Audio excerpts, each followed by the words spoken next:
Assalamualaikum warahmatullahi wabarakatuh. Salam sejahtera untuk kita semua. Dalam video kali ini saya ingin menceritakan pada bulan Desember akhir, sebenarnya ini agak terakhir, itu diundang oleh Puspeka Kemendikbudristek. Puspeka itu singkatan dari Pusat Pendidikan Karakter, yaitu bagus banget mereka mengevaluasi program sosialisasi 3 dosa besar di berbagai daerah di Indonesia yang sudah dilakukan oleh Kemendikbudristek. Nah, seperti apa nih diskusinya? Ikuti terus dalam video ini. Tapi sebelumnya jangan lupa untuk di like, share, comment, and subscribe. Bagi yang belum subscribe, segera subscribe untuk terus terupdate dengan video pendidikan dan anak.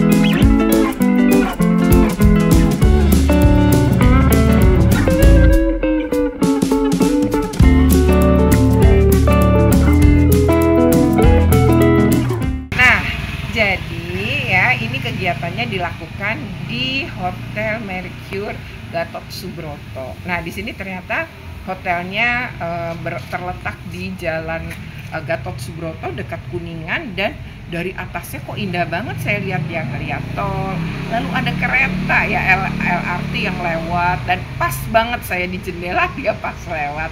Nah, kemudian juga tempat hotelnya ini bagus ya, banyak sekali hiasan dinding yang emang bagus banget penataannya, dan itu kayaknya berciri, kalau saya nggak tahu ya apakah saya salah nangkep atau tidak, kalau nggak Jepang kayaknya Korea gitu ya. Tapi yang paling menarik adalah diskusinya.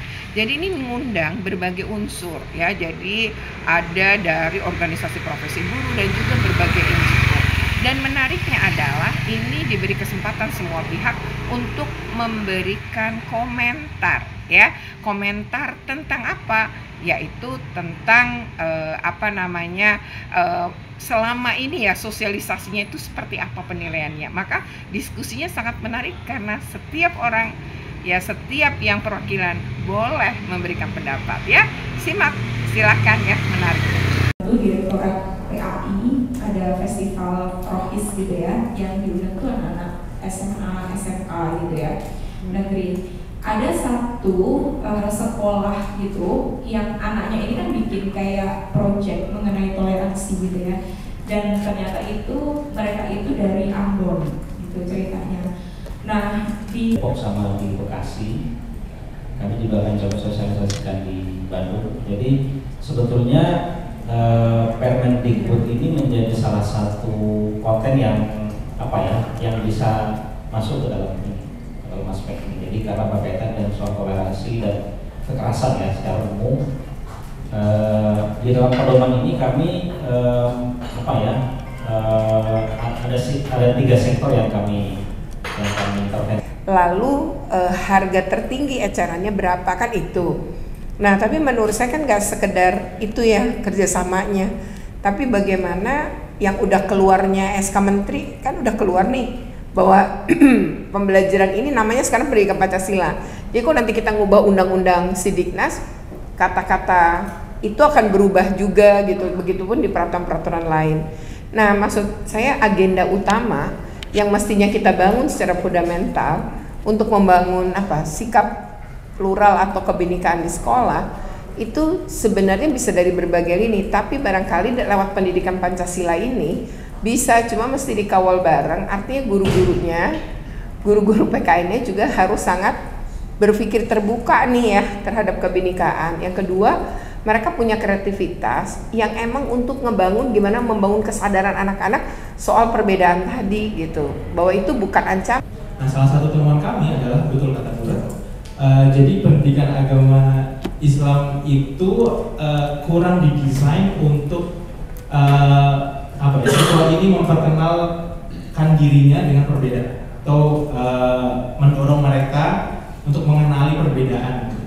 karena memang kalau konteksnya di Indonesia dalam toleransi itu dekat sekali dengan agama, maka agama itu adalah ya salah satu kunci, bukan satu-satunya gitu ya, untuk mendorong mereka agar bisa terekspos dengan perbedaan gitu.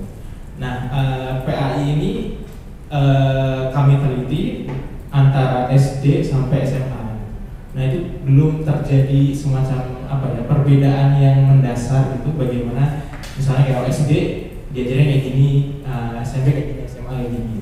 Seharusnya SMA itu sudah memperkenalkan guru-gurunya atau kurikulumnya juga dengan perbedaan, baik itu agama maupun juga misalnya Natal atau Paskah. Gitu. Itu tahun 2023 baru aja terjadi. Kemudian sejumlah kelompok masyarakat gitu ya merasa bahwa itu tidak tepat dilakukan di Aceh, di Utu gitu. Karena tidak sesuai dengan nilai-nilai kearifan lokal yang ada di sana. Ambil hal-hal yang menurut saya bisa mempengaruhi anak muda.